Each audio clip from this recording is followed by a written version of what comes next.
Before dating shows were trying to see if love was blind or popping balloons, there was a time when finding love involved outrageous challenges, mansions, and women's drunk off their ass. I think the first one of these was actually Flavor of Love, which was Flavor Flav's love show and ran for 2 seasons. The show had a popular girl named Tiffany New York Pollard, and she was so popular. She is still quoted to this day on TikTok. You know that sound is like, you know you have 30 minutes? Do you know you have 30 minutes? Are you kidding me? 30, yes. It was so popular that she ended up getting her own show called I Love New York, where she went to go find love. And on that show, she had a guy named Frank the Entertainer, and he got his own show called Frank the Entertainer in a Basement Affair. Basically, he was a basement. He lived in the basement with his parents, and he found love that way. On I Love New York, there were also 2 brothers or twins called Real and Chance. And guess what?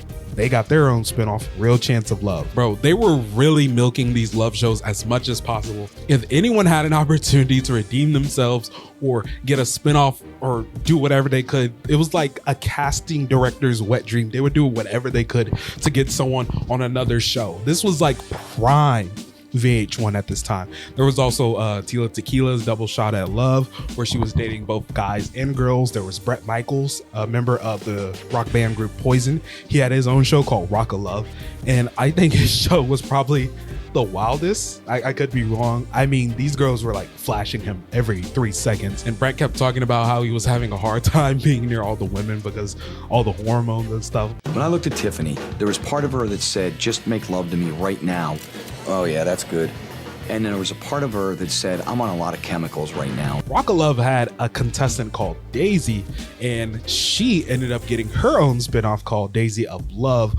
All of these shows were chaos personified. Contestants would create alliances, start drama, and engage in some of the most ridiculous challenges imaginable. Flavor of Love gave us the unforgettable spit incident, which was iconic and is still remembered to this day, while Rock of Love was practically a tour bus party disguised as a dating show. And I Love New York, man, that was just pure unfiltered reality TV gold.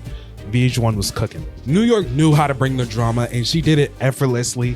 Definitely the reason why she got her own show, and they continued to bring her on other shows. I mean, for better or worse, these shows were like the blueprint for reality dating. They were messy, dramatic, and sometimes borderline unwatchable. That's what's made them legendary. They weren't just shows, they became part of culture.